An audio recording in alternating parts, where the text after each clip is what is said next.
De Niro Con Festival. Let's get it cracking. Fellas, it is a complete honor to be sitting here with you two giants.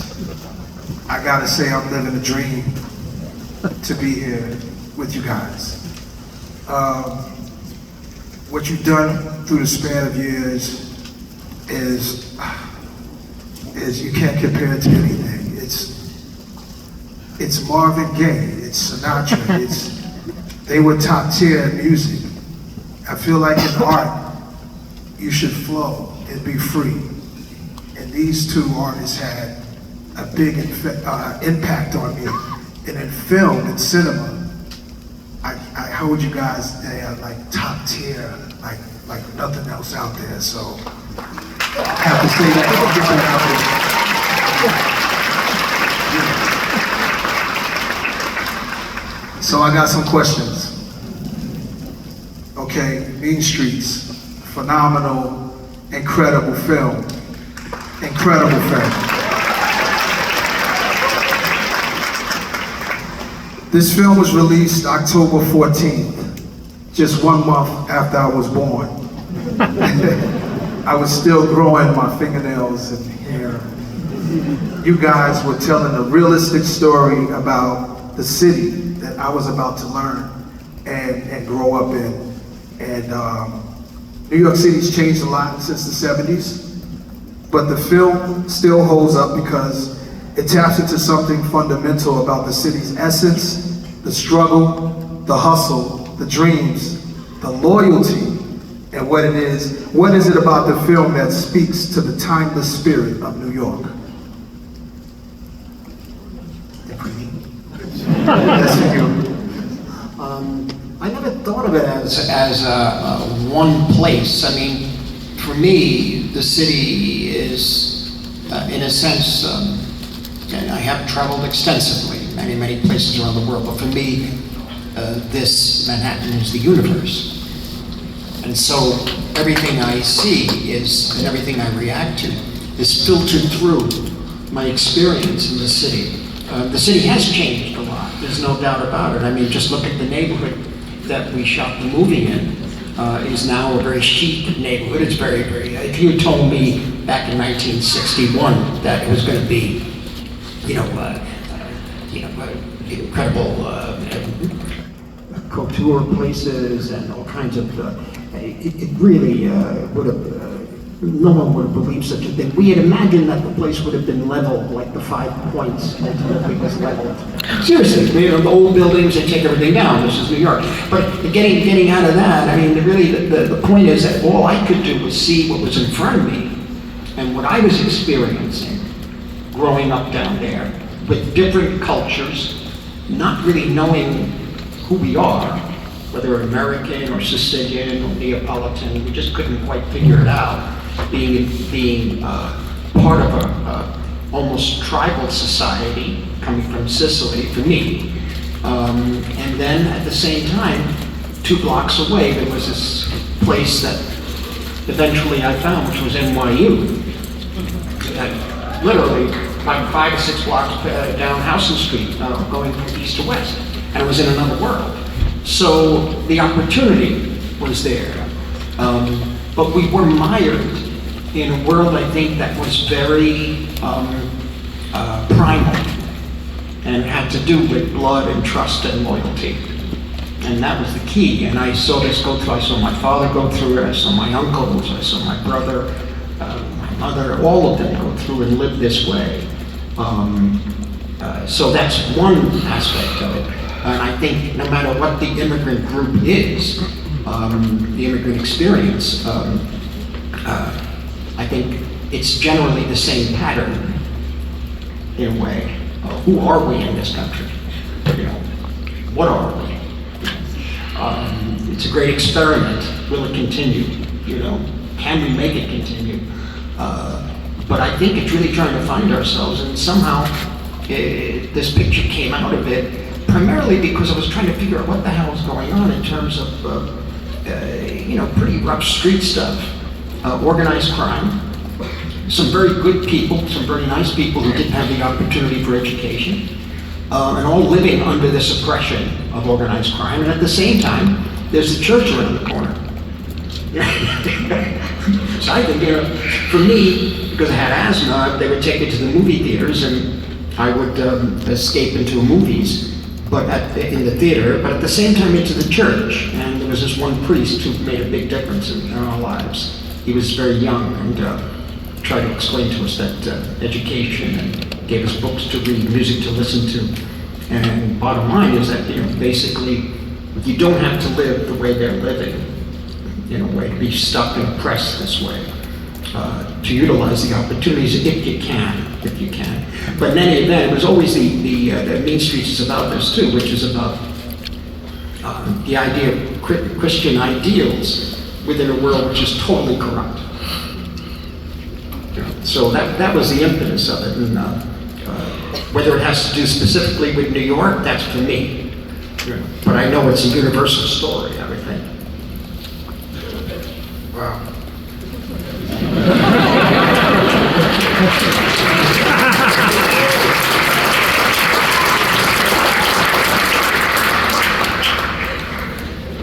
So this is to both of you. You speak of mafia.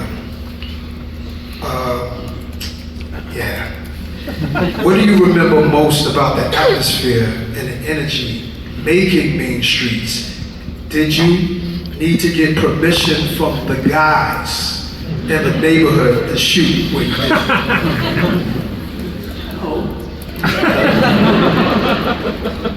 We had gotten some of the neighborhood guys in it, actually. Yeah.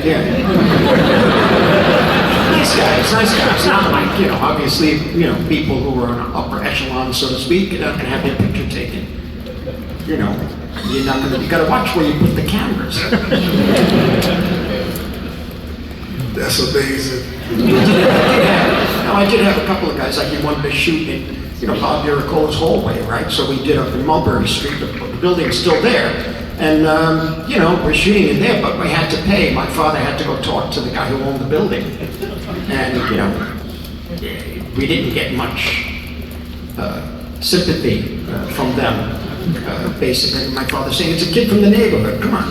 You're gonna charge him that much? He goes, what? He makes money on this, he'll make a movie, he'll go away, we're still here. This is the cost, this is what it's gonna cost. That was it.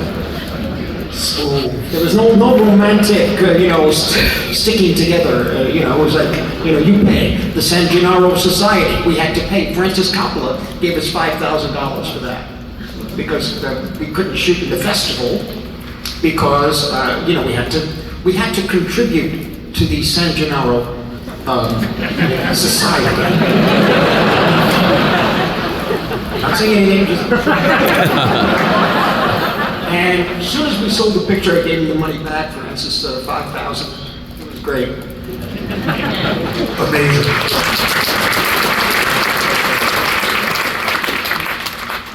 Was it hard to get Hollywood to understand the story, to back you, to get involved, to know you're telling this realistic story that's not like this love story, fantasy, Disneyland type of thing? This is real thing. Did they get what you were bringing to the table?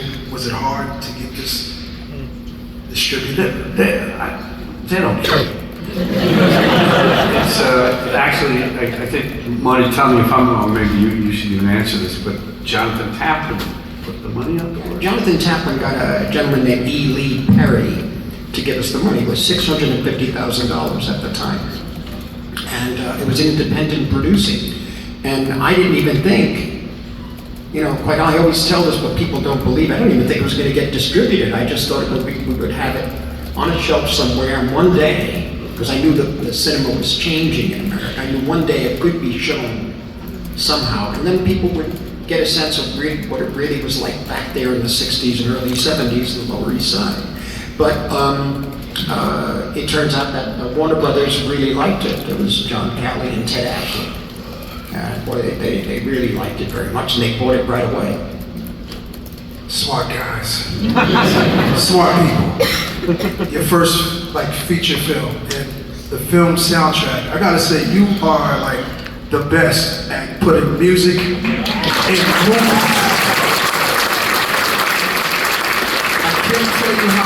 songs I discovered through your movies, and I download them and I listen to them because they're great songs. So in this first film, the film soundtrack is almost a character itself, evoking the time and place with its mix of the Stones, the Rosettes, doo-wop, Italian opera, and early rock.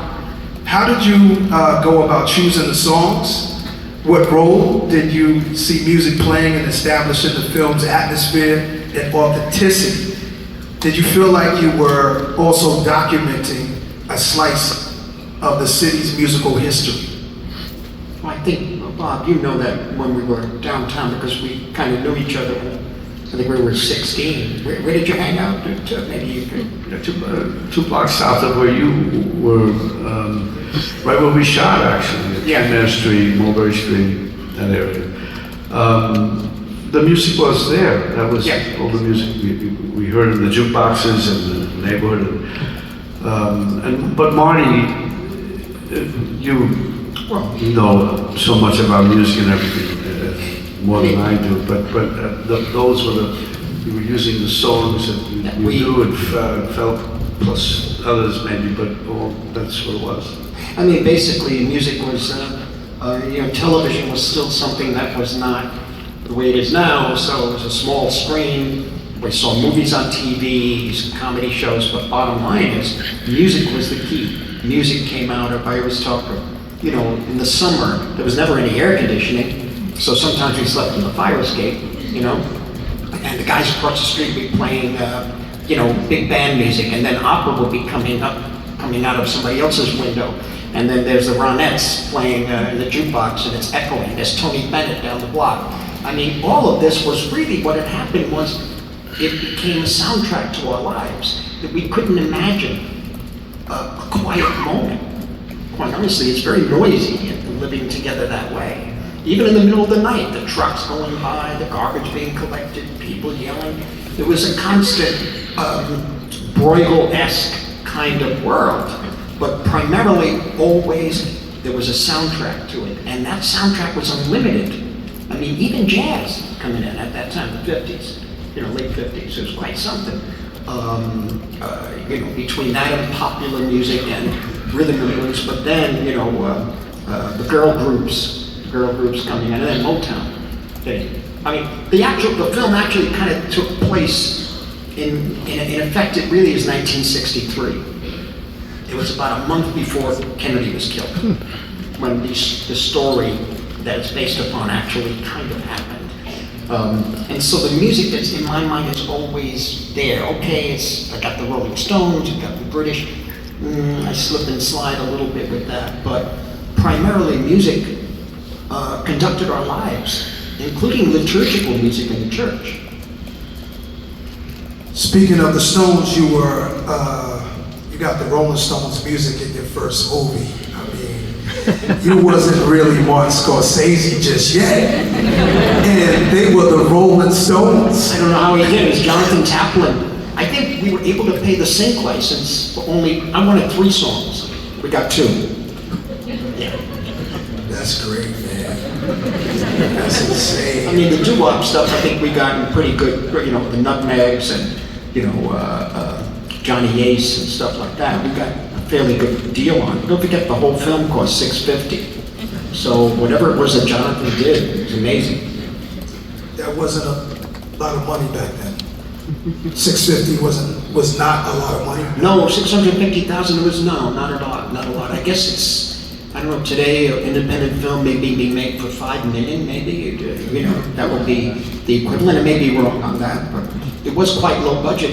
And I had to learn how to make the film by working with Roger Corman and making an exploitation film with him the year before, which is called Boxcar Bertha, with Barbara Hershey and David Carradine and Bernie Casey from Comics. And I learned how to make a movie to show up in the morning, even when you don't want to. And like you're there and you got to shoot, and you have 25 setups in one day, and people are running around, you have no money, and you do it. Prior to that, I would make a film, my friends at NYU or whatever, and whenever we had the camera, And the film, we would call, like Harvey Keitel would come in, my mother would get her in, and after a while, Harvey, after 2 years, would say, "That's enough of this. I have a life." But basically, we were making the same film, and it took. In other words, I had to learn how to be like a semi-professional through Corman, and then I applied the same thinking and actually the same people to make minstrels. Shout out to Harvey Keitel. He's incredible.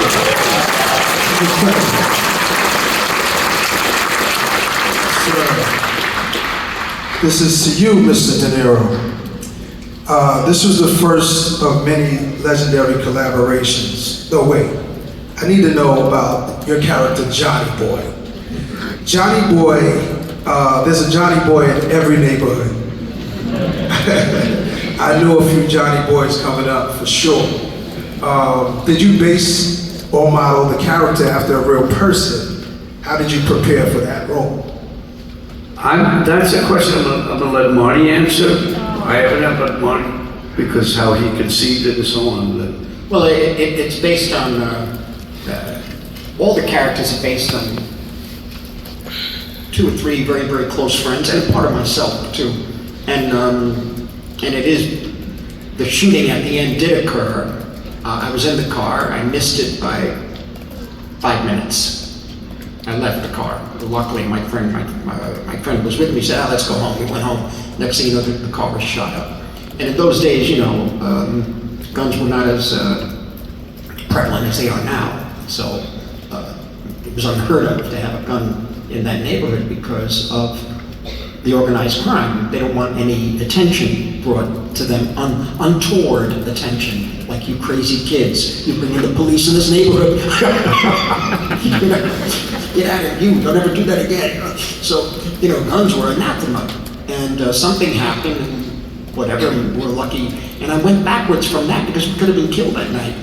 And it's based on a character who's still alive. And he was the younger brother of one of my close friends. And he was loved for his anarchic spirit, like anarchy. Didn't care about anything, didn't care about anybody, saw through the bullshit, on all levels, whether it was the organized crime or the church or anything. He just saw it through it and wouldn't be part of it. It's also sort of based on my father's youngest brother, who was, a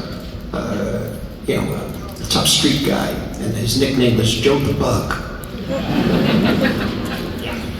And he was always going in and out of jail. I asked my mother, "Where's Uncle Joe?" She goes, "He's back at college." Only this college has bars on the window. I said, "Again, yes." And my father had to go visit him and work it out. But he was always, he's a very lovable person, but he was, and so the same with the Johnny Boy character that was based on him. He was really lovable. And he got away with so much because of his charm. And that's one of the things that Bob did in the film. One of the great things was that the one scene I didn't have written was one of the great scenes, really, which is you and Harvey in the back room. Him explaining why he can't pay. I had the money, and then I'm in a car that you can't believe we're only, that was it.